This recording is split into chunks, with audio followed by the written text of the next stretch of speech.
하나님의 말씀은 느헤미야 4장 10절에서 23절까지의 말씀입니다. 구약성경 731페이지 느헤미야 4장 10절에서 23절까지의 말씀을 교독하겠습니다. 느헤미야 4장 10절입니다. 유다 사람들은 이르기를 흙무더기가 아직도 많거늘 짐을 나르는 자의 힘이 다 빠졌으니 우리가 성을 건축하지 못하리라 하고,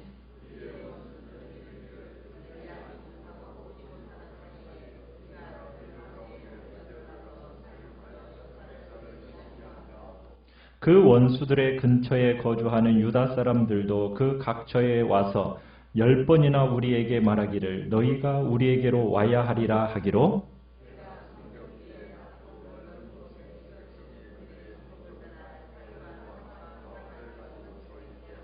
내가 돌아본 후에 일어나서 귀족들과 민장들과 남은 백성에게 말하기를 너희는 그들을 두려워하지 말고 지극히 크시고 두려우신 주를 기억하고 너희 형제와 자녀와 아내와 집을 위하여 싸우라 하였느니라.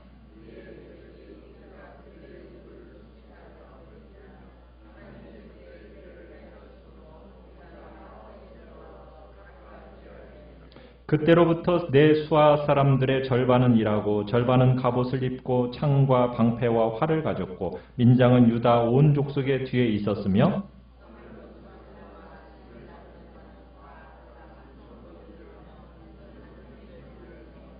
건축하는 자는 각각 허리에 칼을 차고 건축하며 나팔 부는 자는 내 곁에 섰었느니라.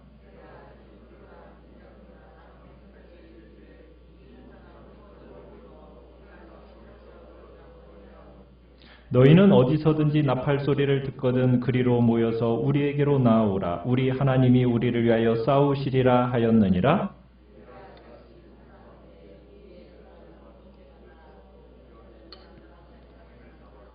그때 내가 또 백성에게 말하기를 사람마다 그 종자와 함께 예루살렘 안에서 잘지니 밤에는 우리를 위하여 파수하겠고 낮에는 일하리라 하고, 나나 내 형제들이나 종자들이나 나를 따라 파수하는 사람들이나 우리가 다 우리의 옷을 벗지 아니하였으며 물을 기르러 갈 때에도 각각 병기를 잡았느니라. 아멘. 오늘 말씀의 제목은 두려워하지 말라, 우리 하나님이 싸우시리라 라는 제목으로 말씀을 나눕니다. 지금 우리가 느헤미야 시대 이스라엘 백성들이 많은 어려움과 위기의 문제를 다루어내면서 성벽을 짓고 있는 장면을 우리가 보고 있습니다. 이들이 지금 성벽을 짓겠다고 결심한 것도 참 대단한 일입니다. 140년 동안이나 무너져 있었던 성벽입니다. 그리고 그들의 마음속에는 끝없는 패배의식이 있었고 냉소주의에 붙들려 있어서 고통을 당하고 있었기 때문이죠. 그런데 하나님의 은혜 안에서 지금 이제 우리가 성벽을 쌓겠다 이렇게 결심하자 무슨 일이 일어납니까? 대적들이 일어납니다. 대적들이. 하나님의 일을 하는데 대적들이 일어나서 방해하고 어렵게 만드는 거예요. 뭐라고 조롱을 합니까? 아무 힘도 없는 것들이 너희들이 지금 무엇 하겠다는 거냐? 이런 식으로 조롱하고 비웃는 겁니다. 이때 이스라엘 백성들은 하나님께 마음을 다 쏟아냅니다. 자신들의 조롱과 비웃음을 하나님께 다 쏟아내면서 그 조롱과 비웃음에 걸려 넘어지지 않죠. 도리어 용기를 내서 성벽을 쌓고 그 성이 다 연결이 되어졌어요. 그렇지만 아직 높이는 절반밖에 아직 안 되었어요. 그렇지만 어쨌든 성벽이 놀랍게 지어져 가게 된 겁니다.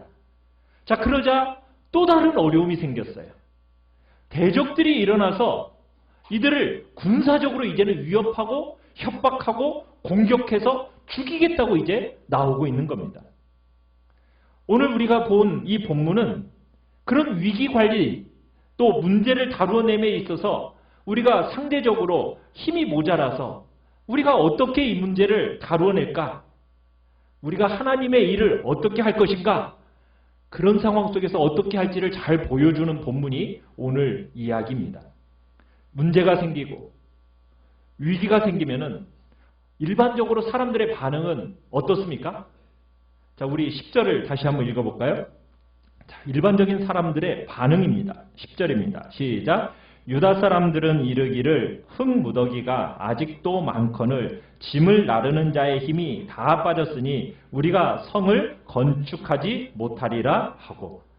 여러분, 일반적으로 어려움이 생기고 시련이 닥쳐오면, 문제가 생기면 사람들이 어떻게 한다고요? 뭐 하려고 해요? 포기하려고 해요. 포기하려고. 왜냐하면 지금까지 힘써서 일을 했다고 했는데 일은 아직도 많아요.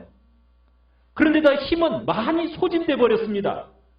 아무리 생각해봐도 이 일은 이제는 더 이상 못하겠다. 포기하자. 낙심하는 길로 가는 거예요. 여러분, 이게 우리 주변에서 일어나는 보통의 반응입니다. 특별히 오늘날과 같이 현대사회는 큰 어려움이라는 것이 상대적으로 작게 일어나는 세대예요. 그러다 보니까 관계 속에서 어려움이 나타난다든가 상황 속에서 어떤 어려움이 일어나면 이를 어떻게 하려고 그래요? 포기하려는 경향이 많은 것을 보게 됩니다. 이스라엘 백성들도 지금 그러는 겁니다. 조롱과 비웃음거리는 하나님께 마음을 쏟아내면서 그것을 극복하는가 싶었는데 또 대적들이 위협하고 협박하니까 이제는 더 이상 우리가 성벽을 못 쌓겠다. 우리에게 힘도 없고 할 일도 너무 많기 때문에 우리 이제 포기하고 그만하자. 이런 식으로 이제 하려는 거예요. 여러분, 잘 기억하셔야 됩니다. 우리는 죄인이에요. 여러분과 저는 죄인이다 보니까 포기하는 것이 제일 쉬운 일이에요. 우리의 본성이 그렇습니다. 우리의 본성은 죄인의 본성을 가지고 있기 때문에 내가 이런 일을 해서 뭐 할까? 주님의 일이고 하나님이 기뻐하시는 일이라고 하더라도 반대를 만나고 문제가 생기고 어려움이 일어나면은 우리가 읽었던 10절처럼 용기를 잃어버리고 낙심하면서 뭐 하려고 해요? 이제 못하겠다. 포기하려고 한다는 거예요. 여러분, 이런 생각을 더욱 부추기는 그런 경향이 우리 11절을 읽어보겠습니다. 그 경향이 있어요. 11절. 시작. 우리의 원수들은 이르기를 그들이 알지 못하고 보지 못하는 사이에 우리가 그들 가운데 달려들어가서 살육하여 역사를 그치게 하리라 하고. 이제는 원수들이 어떻게 하겠다고 이제는 막 달려든다는 거예요? 죽이고 성을 무너뜨려서 더 이상 성을 못 지게 하겠다. 원수들이 호시탐탐 기회를 노리고 협박하면서 계속 그렇게 하니까 그러면 더 어떻게 되겠어요? 더 많이 낙심되겠죠. 그죠? 우리의 본성은 일을 포기하려고 할 때 이유는 수백 가지나 됩니다. 오히려 일을 해야만 한다라는 그런 일은 이유는 몇 가지 안 돼요. 포기하고 그만둘 이야기는 수백 가지가 되는 거예요. 이게 여러분과 저의 본성입니다. 이것도 힘도 없다. 저렇게 방해하고 우리 잘못하다 다 죽는다. 원수들이 이렇게 부추기니까 정말 결단하고 결심하기 정말 포기하고 싶은 마음이 막 들겠죠. 거기다가 12절이 있습니다. 시작. 그 원수들의 근처에 거주하는 유다 사람들도 그 각처에서 와서 10번이나 우리에게 말하기를 너희가 우리에게로 와야 하리라 하기로. 거기다가 또 원수들 근처에 사는 유다 사람들은 위기를 피부로 느끼는 사람들이에요. 이 사람들이 몇 번이나? 10번이나 와서 보라는 거예요. 뭘 보라는 거예요? 성벽 계속 쌓는 일이 얼마나 무모한 일인지 보라는 거예요. 너희들이 지금 직면해 있는 그 위험이 얼마나 큰지를 보라는 거예요. 살아남기 힘들 만큼 지금 억압받고 있는데 뭐하러 그렇게 성을 계속해서 쌓는지 모르겠다고 하면서 불평하고 있는 겁니다. 여러분, 성벽 쌓기 전에는 아무 일도 일어나지 않았어요. 그런데 성벽을 지켰다고 들어가니까 온갖 어려움들이 일어나고 어려움들이 일어나면 사람들은 그 일을 그만두려고 해요. 낙심하고 실망하면서 일을 포기하려고 합니다. 혹여나 여러분들도 그런 중에 계시는가요? 하나님의 일을 열심히 하다가 마음이 다치고 여러 어려움들이 일어나고 반대가 있고 문제가 생기고 그러다 보니까 어려움과 위기를 제대로 다루지를 못해서 그 일을 내가 포기하려고 하고 낙심하고 있는 그 자리에 혹여나 계시는 분은 없습니까? 오늘 느헤미야에서는 여러분들이 하나님의 일을 할 때 그런 과정을 어떻게 다루어내면서 일을 해야 되는지 보여줘요. 우리 13절을 읽어보겠습니다. 13절.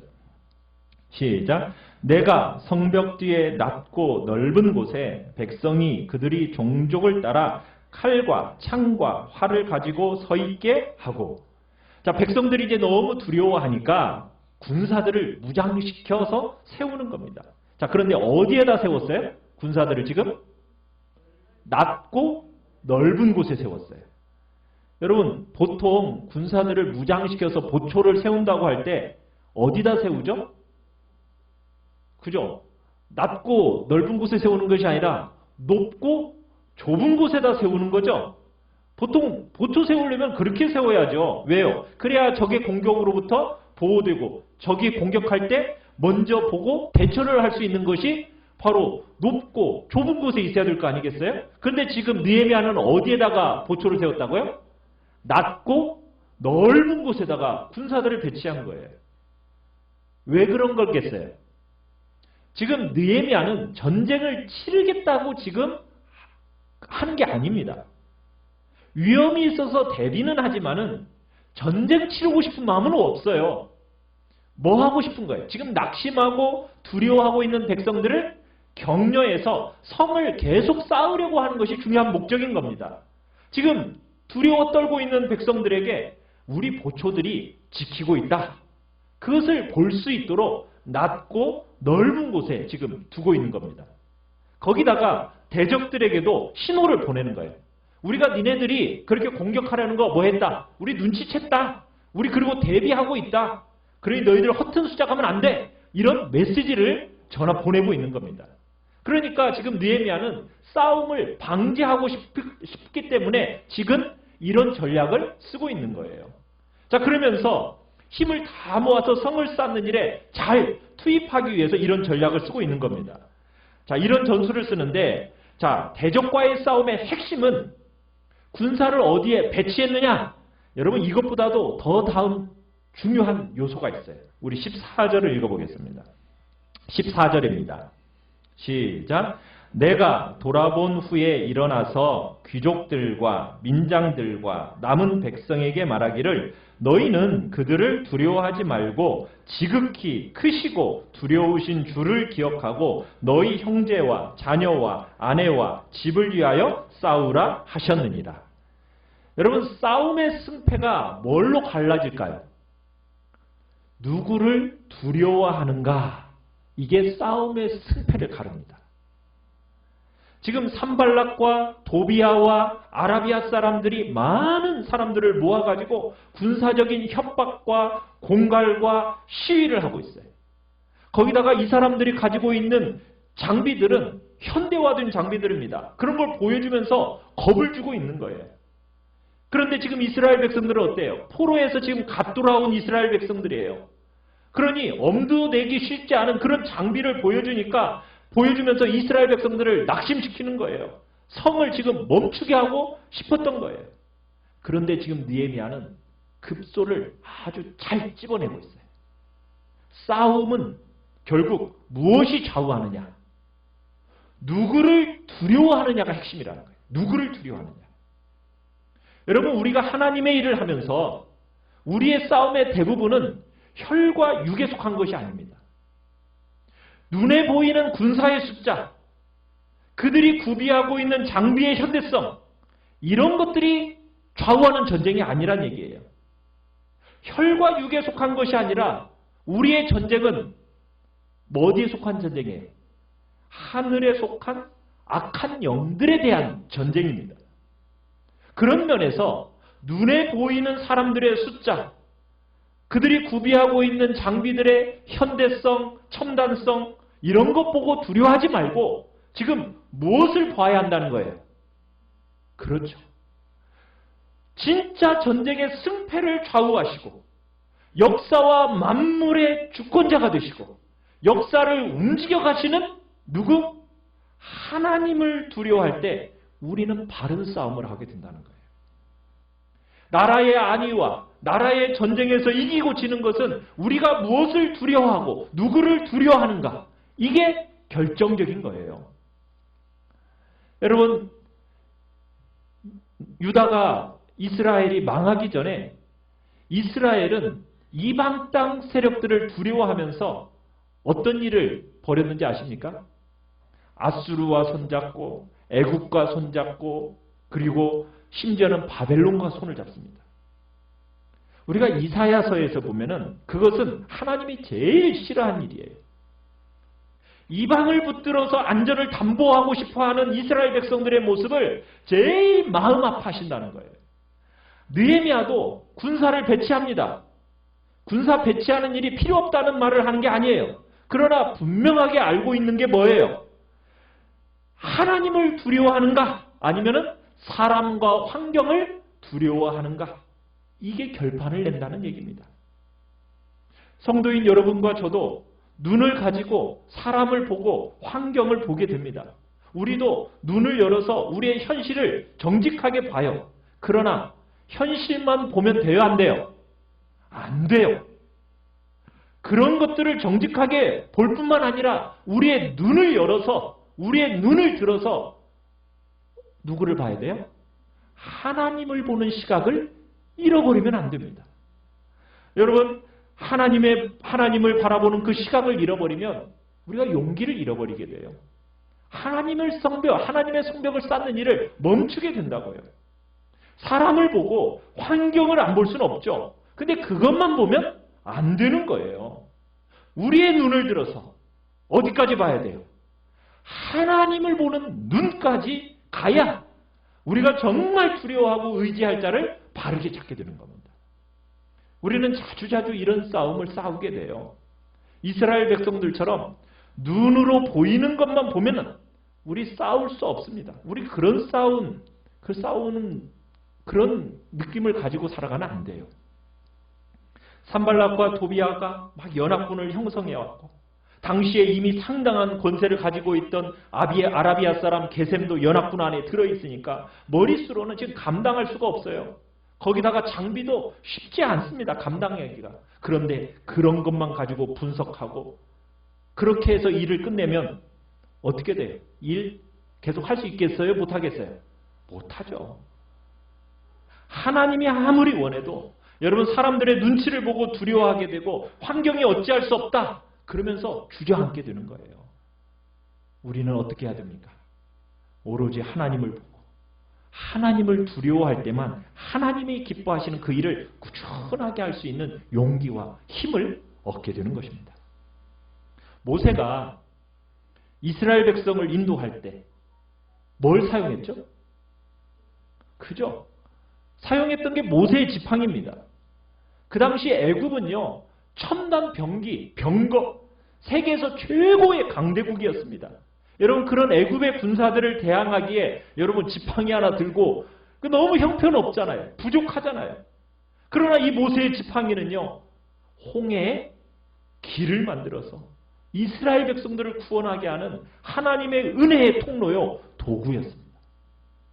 사람의 눈으로 볼 때는 그 지팡이 하나가 하나님의 역사를 불러올까라는 거 상상할 수도 없었습니다. 그러나 하나님을 두려워하는 모세는 지팡이는 보잘것없어 보였지만 생명을 구원하시는 하나님의 권능의 통로요, 도구로 사용되었다는 사실이에요.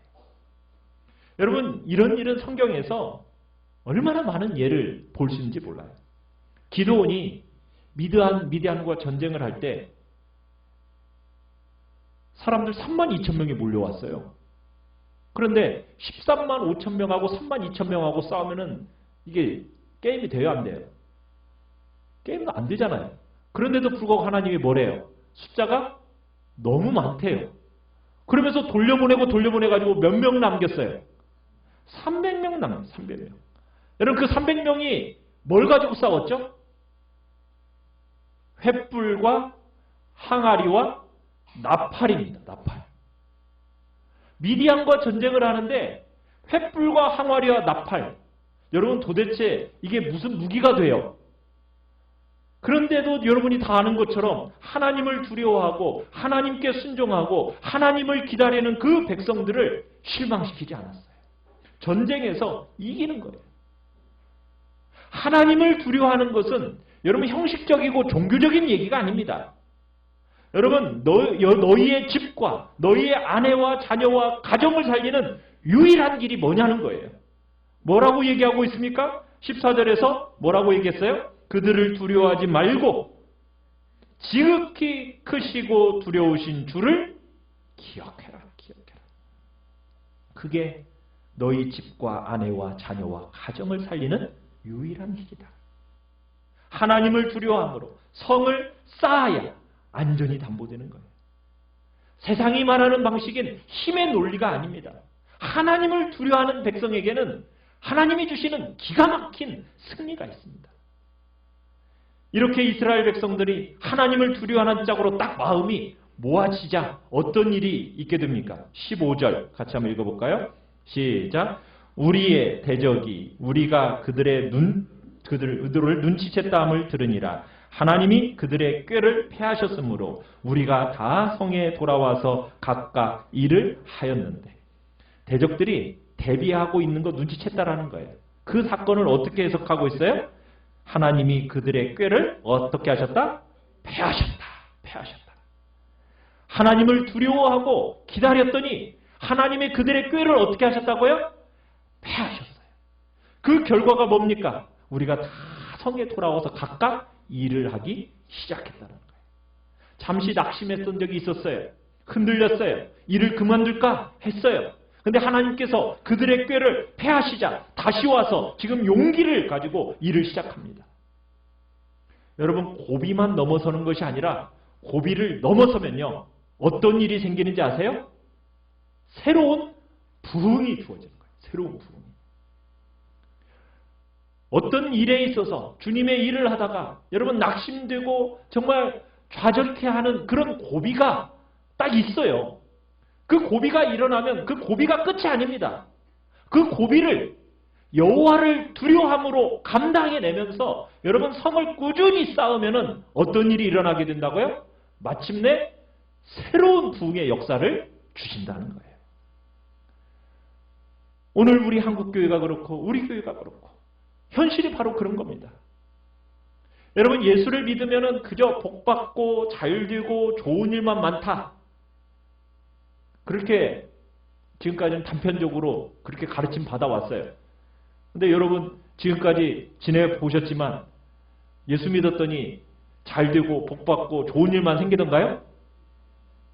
그건 아니죠. 가난하고 고통스럽고 많은 실패를 경험한 사람들에게는 그렇게 얘기하면 너무나 멀게 느껴지는 얘기예요. 다 잘 된다? 여러분, 그런 얘기만 그렇게 얘기만 할 수가 없잖아요. 그런 가운데서 슬픔도 있고, 많은 사람들에게 사랑받는 중에서도 미움도 받고, 아픔도 있고, 인생이라는 것은 그렇게 단편적으로 해석되는 게 아니거든요. 훨씬 복합적입니다. 다양한 렌즈를 가지고 봐야만 하는 거예요. 우리는 고비를 지나가고 있어요. 욕도 먹고 손가락질도 당하고 사람들이 교회 다닌다고 하면 면박도 주고 그런 시대에 우리 살아가고 있습니다.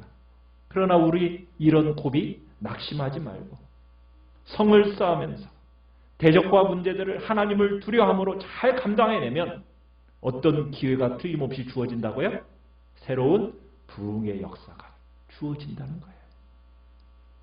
고비를 넘으니까 새로운 열기, 새로운 열심이 생기면서 성벽을 더 열심히 쌓기 시작합니다.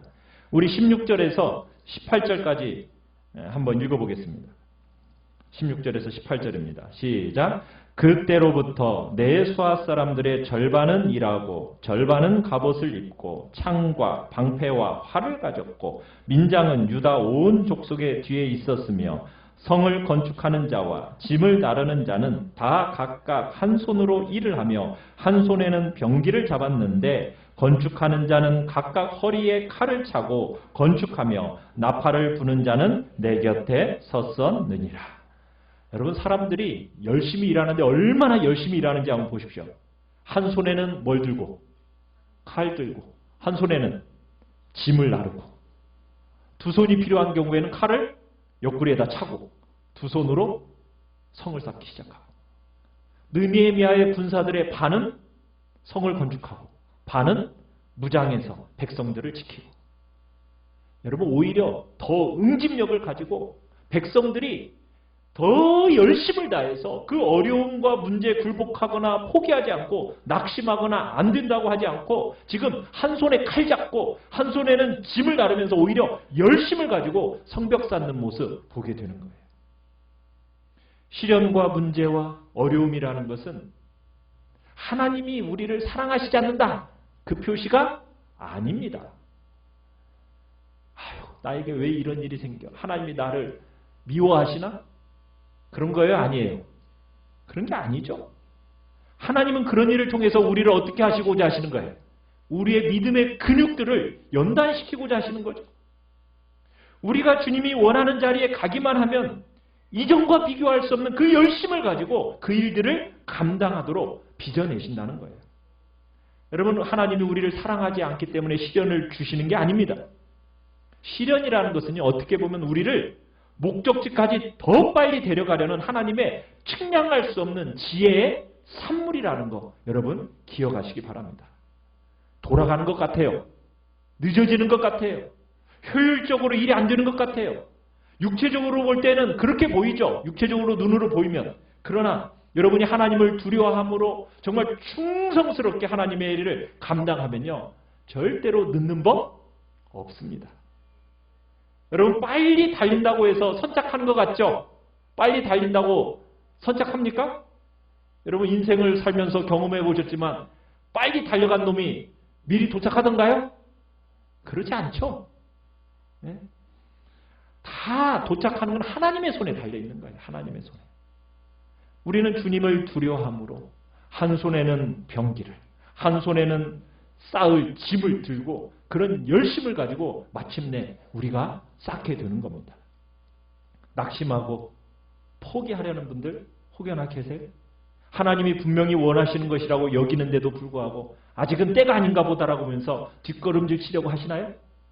여러분은 동시에 두 가지 해야 돼요. 한 손에는 뭐예요? 칼 붙들고 칼 잡고 한 손에는 주님의 일을 감당하면서 우리 두 손으로 그 일들 감당해 가야 됩니다. 여러분 예수 믿는 사람의 정체성, 예수 믿는 사람이라는 이 고백, 여러분 그렇게 드러내면서 세상 살기가 참 어려워진 시대, 불편하고 어려운 시대가 참으로 되었어요. 그래서 많은 젊은 사람들이요 예수 믿는다는 얘기를 안 드러내려고 해요. 자기가 성도인 것을 표시내지를 않으려고 그래요. 여러분 그렇지만 성도는요 표시가 날 수밖에 없습니다. 안 날래 안 날 수가 없어요. 예수 믿는 사람이라면 우리는 동시에 이 땅을 살아야 되는 사람이에요. 대적들과 거스름과 원수들의 문제, 여러분 그거 다루어내면서 우리 주님의 일 해야 합니다. 반대가 크게 나기 때문에 여러분 성 쌓는 일 멈추고 세상 일만 내야 한다. 그러면 안 됩니다. 그럼 끝이에요. 우리는 두 가지 일 함께 해야 돼요. 한 손으로는 병기 잡고 한 손으로는 주님께서 부르신 그 부름의 삶을 살아가면서 우리는 주님의 일 감당해 내는 겁니다. 그렇게 하나님을 두려워하는 그 백성들의 삶에 안 될 것 같지만 가보면 길이 열려요. 풍랑이 더 우리를 빠른 곳으로 데려가는 겁니다. 믿음으로 살고 믿음으로 결단하고 여러분 하나님을 두려워하는 이스라엘에게 하나님은 더 큰 열심을 가지고 성벽을 쌓게 하십니다. 자 22절 23절 한번 읽어보겠습니다. 22절 23절 시작. 그때 내가 또 백성에게 말하기를 사람마다 그 종자와 함께 예루살렘 안에서 잘지니 밤에는 우리를 위하여 파수하겠고 낮에는 일하리라 하고 나나 내 형제들이나 종자들이나 나를 따라 파수하는 사람들이나 우리가 다 우리의 옷을 벗지 아니하였으며 물을 기르러 갈 때에도 각각 병기를 잡았느니라. 지금까지 예루살렘 성벽을 쌓는 일을 하고 저녁이 되면 집에 돌아갔었어요. 자, 그런데 이제 느헤미야가 뭐라고 얘기하고 있습니까? 예루살렘 성벽을 쌓는데 집으로 돌아가지 말라는 거예요. 성 안에 머물러서 같이 자자 지금 요청하고 있습니다. 물론 가정을 세우는 것이 우선순위입니다. 예루살렘을 짓는 것보다도 가정이 중요하지요. 그러나 지금은 급박한 때예요. 이미 성벽의 반이 쌓아졌습니다. 조금만 더 집약적으로 지금 수고하면은 성이 곧 완성이 될 거예요. 여러분, 이 성이 며칠 만에 완성이 되는지 아세요? 예루살렘 성벽이 52일 만에 완성이 됩니다. 52일 만에.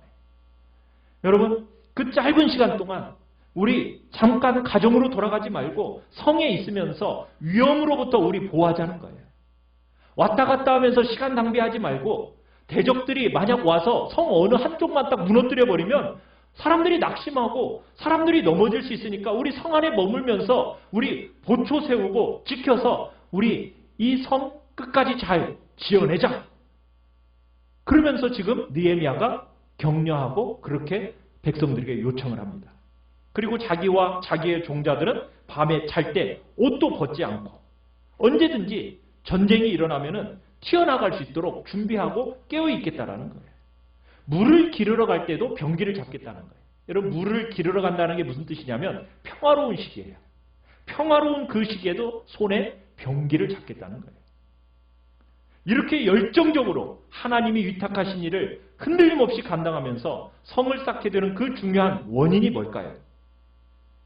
누구를 두려워하는지를 정확하게 알 뿐만 아니라 이들의 마음을 지금 지배하고 다스리는 확신 하나가 있습니다. 우리 20절 읽어보겠습니다. 20절. 시작. 너희는 어디서든지 나팔 소리를 듣거든 그리로 모여서 우리에게로 나오라. 우리 하나님이 우리를 위하여 싸우시리라 하였느니라. 누가 싸우신다고요? 그렇죠. 하나님이 우리를 위하여 싸우시리라.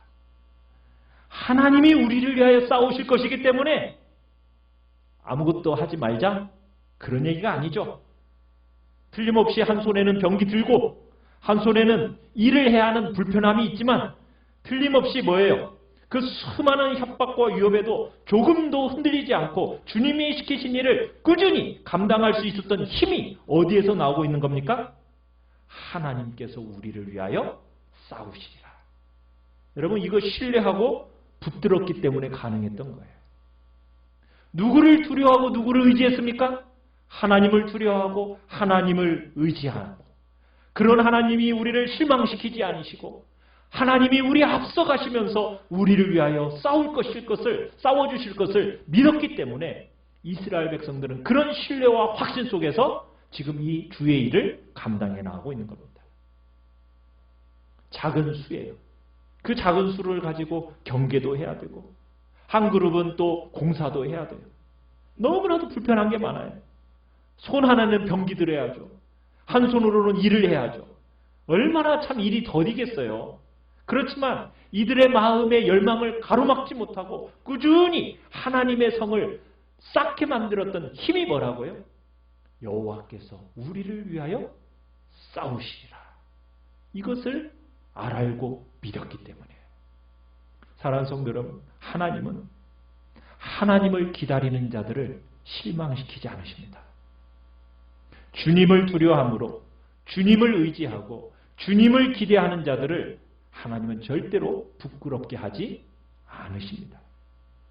하나님께서 우리 앞서서 우리를 위하여 싸우신다는 것.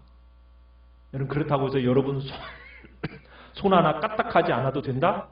성경은 그런 말 하고 있는 게 아니에요. 모든 일을 여러분이 다 해야 하는 것처럼 최선 다해야 합니다. 그렇지만 우리의 싸움이 내가 최선을 다했기 때문에 가능하다? 그렇게 말하고 있지 않죠. 우리는 우리의 최선을 다하지만, 그렇지만 우리 앞서 싸우시는 그 하나님이 계시기 때문에 우리가 들고 있는 것들은 참 보잘것없어 보이지만, 그러나 그걸 통해서 승리로 우리를 이끌어 가실 것이다. 이스라엘 백성들이 기드온 전쟁에서 항아리 깨고 횃불이 드러나고 나팔이 울려 펴지면서 전쟁이 이길 수 없을 것 같았음에도 불구하고 하나님이 앞서 행하시니까 그것으로도 이기기 시작해서 영광을 보게 되는 것처럼, 오늘 우리 교회 안에서도 하나님은 이런 하나님의 백성들이 등장하기를 기대하고 계십니다. 고비가 있다고 해서 여러분 낙심하지 낙심시켜서 일을 그만두게 만들고 싶은 이런 저런 좌절들이 이쪽 저쪽에서 많이 일어나더라도 우리는 절대로 요동하지 말고 우리의 눈은 어디에 두고요? 하나님께 딱 두고 누구를 두려워하면서?